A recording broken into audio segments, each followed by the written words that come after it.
पत्रकार बंधुओं को मेरा नमस्कार। आप सभी जानते हैं कि एक न्यायालय से गैर जमानती वारंट मेरे खिलाफ जारी हुआ था और उसको लेकर मैं सर्वोच्च न्यायालय में गया था, जहां पर हमारे माननीय अधिवक्ताओं ने मेरा पक्ष माननीय सर्वोच्च न्यायालय के सामने रखा और माननीय सर्वोच्च न्यायालय ने मुझे मेरी गिरफ्तारी पर रोक लगाई और उत्तर प्रदेश सरकार से जवाब मांगा। उसकी आज तारीख थी। एमपी एमएलए कोर्ट में मैं माननीय सर्वोच्च न्यायालय के आदेश को लेकर प्रस्तुत हुआ। इसके साथ साथ पूरे उत्तर प्रदेश में जिला पंचायत का चुनाव हो रहा है और उसमें आम आदमी पार्टी मजबूती के साथ चुनाव में अपनी तैयारी के साथ उतर रही है। पिछले दिनों स्वदेश कोरी जी को पार्टी की सह प्रभारी की जिम्मेदारी दी गई। ललित वाल्मीकि जी हमारे युवा के अध्यक्ष हैं। लखनऊ में जो हमारी सीटें हैं उसमें अलग अलग वार्डों की रिपोर्ट तैयार करने आदि की जिम्मेदारी इनके कंधे पर सौंपी गई है। पूरे प्रदेश के अंदर जो वंचित समाज है, शोषित समाज है, दलित समाज है, आज इस सरकार में अपने आप को वो ठगा हुआ महसूस कर रहा है। उसके साथ न्याय नहीं हो रहा है। भर्तियों के नाम पे घोटाला, आरक्षण में हेरफेर, इस पे कई प्रेस कॉन्फ्रेंस पहले भी मैं कर चुका हूं। अभी एक घटना जौनपुर में हुई है। कृष्णा यादव, जिनकी उम्र 25 साल थी, पुलिस उनको उनके घर पे उठा के लेके गई और बक्सा थाना आता है जौनपुर में। कृष्णा यादव को इतनी बुरी तरीके से मारा पीटा कि 11 और 12 तारीख की रात में कृष्णा यादव की मौत हो गई। अभी थोड़ी देर पहले मेरी उनके परिवार वालों से बात हुई। रो रहे थे, बिलख रहे थे, चीख रहे थे कि ऐसे मेरे भाई को मार दिया गया। किसी भी नौजवान को उत्तर प्रदेश की पुलिस कहीं से भी उठाती है, पकड़ के थाने में ले जाती है, पीट पीट के मार देती है। यह हो रहा उत्तर प्रदेश में। और अगर आप बोले तो आदित्यनाथ जी आपके ऊपर मुकदमा लगा देंगे, देशद्रोह लगा देंगे, जेल में डाल देंगे, लाठियों से पिटवाएंगे। तो यह एक बड़ी विडंबना है। यह बहुत अफसोस की बात है कि आज उत्तर प्रदेश में न्याय के लिए आवाज उठाना गुनाह और जुर्म हो गया है। आज उत्तर प्रदेश में निर्दोष और मासूम लोगों को कहीं से भी पकड़ के उठा के थाने में ले जाके पीट पीट के मार दिया जा रहा है। गिरधारी का मामला लखनऊ का है। पुलिस कस्टडी में डेथ, ये एक जुडिशियल कस्टडी में डेथ, ये एक नया चलन शुरू हो गया है। कानून व्यवस्था के नाम पे ये सरकार पूरी तरीके से फेल हो चुकी है। इनका मकसद क्या है? किसान पे मुकदमा करो, ट्रैक्टर लेके आंदोलन में जा रहा है उस पे मुकदमा करो, उसकी जांच शुरू करा दो, उसको जेल में डाल दो, उस पे एनएसए लगा दो, उस पे राष्ट्रद्रोह लगा दो। क्या मजाक बना रखा है आपने? 4 साल हो गए, 4 साल गन्ने की कीमत 1 पैसे भी नहीं बढ़ी, 1 पैसे। और मोदी जी कहते हैं हम किसानों की आय दोगुना करेंगे। 4 साल में पेट्रोल डीजल का दाम कहां से कहां पहुंच गया, खाद का दाम कहां से कहां पहुंच गया, सिंचाई का दाम कहां से कहां पहुंच गया, लेकिन 4 साल में गन्ने का 1 पैसे भी दाम नहीं बढ़ा। तो आय दोगुना कैसे करेंगे आप? हवा में आय दोगुना कर देंगे। तो किसानों का जो आंदोलन है वो एक जायज मांग को लेकर है कि ये तीनों काला कानून वापस होना चाहिए। ना किसान को एमएसपी मिल रही है,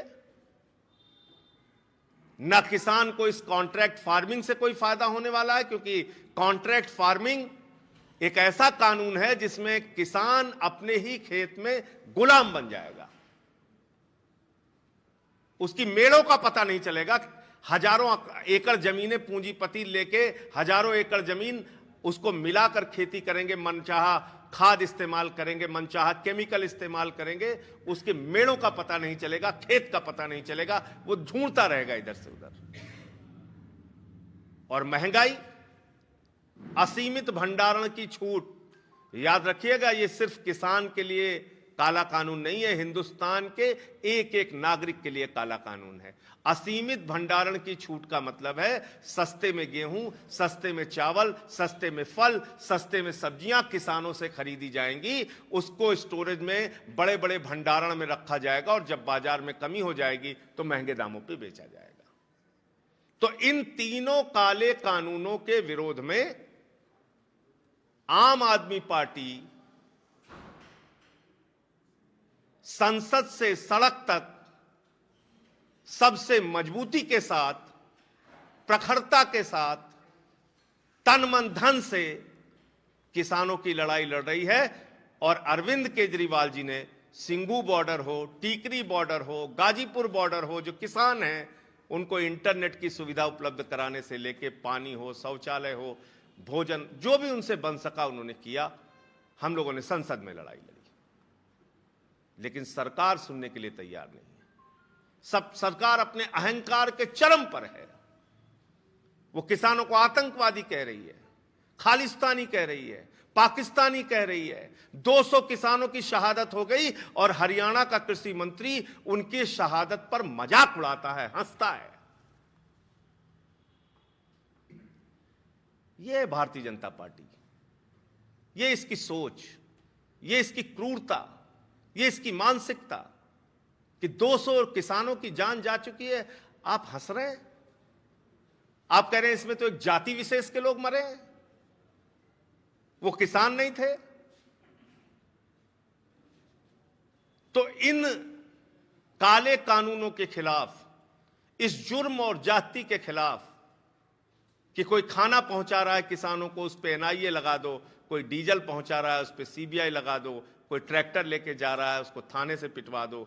ये जो जुर्म और जाति हो रही है, इन सारे मुद्दों को लेकर आने वाली 28 फरवरी को किसान महापंचायत क्रांति की भूमि मेरठ पर अरविंद केजरीवाल जी करेंगे।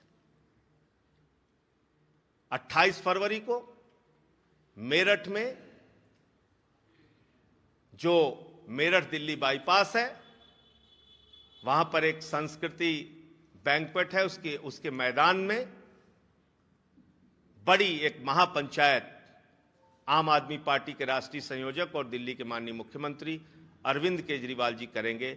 और उस किसान महापंचायत के जरिए ये तमाम मुद्दे जो किसानों की जिंदगी, किसानों के जीवन से जुड़े हुए हैं, ये मुद्दा उठाया जाएगा। और जो कृष्णा यादव का मामला है जौनपुर का, उसमें एसपी को और थानेदार को, जो लोग भी इसके लिए जिम्मेदार हैं, उनको सस्पेंड किया जाए, उनकी गिरफ्तारी होनी चाहिए और उनके खिलाफ 302 का मुकदमा होना चाहिए। जो लोग इस दुर्दांत अपराध के लिए जिम्मेदार हैं, कृष्णा यादव को थाने में पीट पीट के मार दिया गया, उसकी जान ले ली गई, उसका जवाब आदित्यनाथ की सरकार को देना चाहिए। मुझे इतने ही विषय पे बात करनी थी। आप लोगों का कोई सवाल?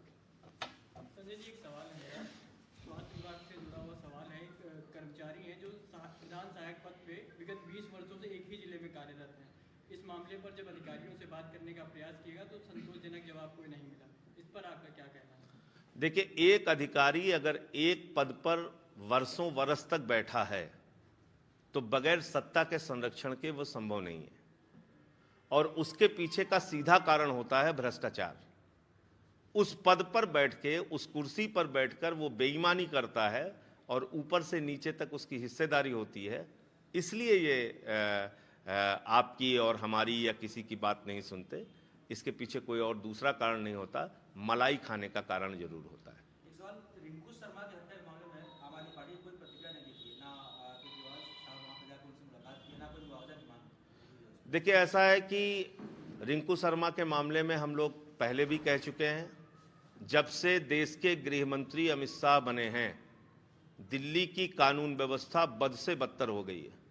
लेकिन अमित शाह को निगम का चुनाव हैदराबाद में करने से फुर्सत नहीं है, अमित शाह को बंगाल के चुनाव से फुर्सत नहीं है, अमित शाह को दिल्ली में दंगा और हिंसा कराने से फुर्सत नहीं है, अमित शाह को दिल्ली में वकीलों पे लाठियां चलवाने से फुर्सत नहीं है।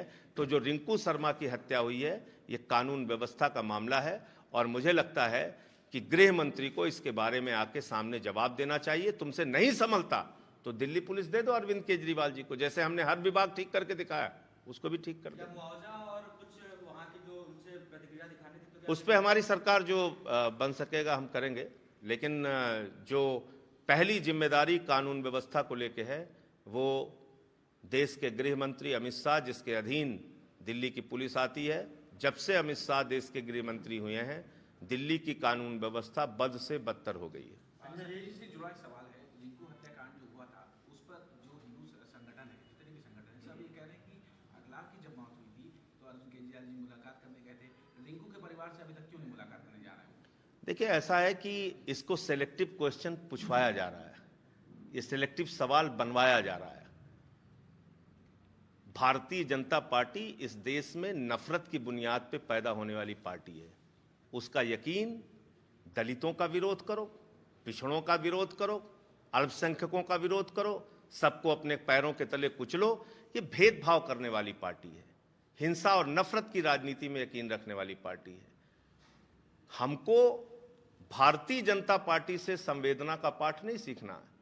दिल्ली के मुख्यमंत्री एक संवेदनशील, सूझवान, समझदार मुख्यमंत्री हैं और हम हर घटना के प्रति अपनी संवेदनशीलता दिखाते हैं। इसको भाजपा से हमें सीखने की जरूरत है। वो ये भी कह रहे हैं कि जो प्रभु श्री राम का नाम लेना भी दिल्ली में गलत हो गया क्या? देखिए, ऐसा है कि कम से कम भाजपाइयों को प्रभु श्री राम के बारे में अपने जुबान से उनका नाम लेने का हक नहीं है। चंदा चोर पार्टी है भाजपा, जो राम के नाम पे चंदा चोरी कर रहे हैं, इनके खिलाफ एफआईआर हो रही है। भाजपाइयों के खिलाफ 4 एफआईआर इस जिले में, 5 एफआईआर उस जिले में, 5 एफआईआर। इनको राम का नाम लेने की जरूरत है? राम, प्रभु श्री राम का आदर्श क्या था? सेवरी के जूठे बेर उन्होंने खाए, निषाद राज ने उनका साथ दिया, केवट ने उनको नैया से नदी पार कराई, नल, नील, भालू, बानरों की सेना बना के रावण का नाश किया। और ये लोग क्या कर रहे हैं? श्री राम के भूमि पूजन में मुख्यमंत्री बुलाए जाते हैं, उत्तर प्रदेश की राज्यपाल बुलाई जाती हैं, देश के प्रधानमंत्री बुलाए जाते हैं, देश के राष्ट्रपति नहीं बुलाए जाते। जो लोग समाज के, अपने वर्ग के, अपने साथ के लोगों के साथ भेदभाव करते हैं, उनको प्रभु श्री राम का नाम लेने का अधिकार नहीं। एक और सूचना देनी है। एक सवाल, पंजाब में चुनाव हुए हैं नगर निगम के, मैं इसको बोल लूं फिर मैं आपको जवाब देता हूं। पंजाब के चुनाव का भी रिजल्ट मुझे पता नहीं है, मैं सुबह से मीटिंग में। सीटें कांग्रेस को गई हैं, अच्छा। तो क्या इससे किसान आंदोलन का परिणाम मानते हैं? अभी मैं पूरी, जब तक जानकारी ना हो जाए, पंजाब चुनाव पे कोई प्रतिक्रिया नहीं दे सकता। एक जानकारी मैं आपको और दे दूं। बैठ जाएं आप प्लीज। हमारे बीच में श्री, बैठ जाएं, नरेंद्र देव श्रीवास्तव जी हैं, जो बहुजन समाज पार्टी में अलग अलग पदों पर रहे हैं। वर्ष 1989 में इन्होंने पार्टी ज्वाइन की थी। 91 में ये जिलाध्यक्ष रहे, जिला उपाध्यक्ष रहे। 2002 में कैंट विधानसभा से बीएसपी के कैंडिडेट रहे। 2003 में कोऑर्डिनेटर कानपुर मंडल रहे। 2004 में लखनऊ मंडल के कोऑर्डिनेटर रहे, 2006 में अलीगढ़ मंडल के कोऑर्डिनेटर रहे, 2008 में आगरा मंडल के कोऑर्डिनेटर रहे, 2010 में तमिलनाडु के प्रभारी रहे और इनका रिश्ता स्वर्गीय लाल बहादुर शास्त्री जी के गांव रामनगर वाराणसी से है और उत्तर प्रदेश में अभी ये महामंत्री हैं प्रगतिशील समाजवादी पार्टी के। तो आज हमारे साथ हमारी नीतियों से प्रभावित होके, आम आदमी पार्टी की योजनाओं से प्रभावित होके आम आदमी पार्टी परिवार में नरेंद्र श्रीवास्तव जी शामिल हो रहे हैं। मैं इनका हृदय की गहराइयों से स्वागत और अभिनंदन करता हूं।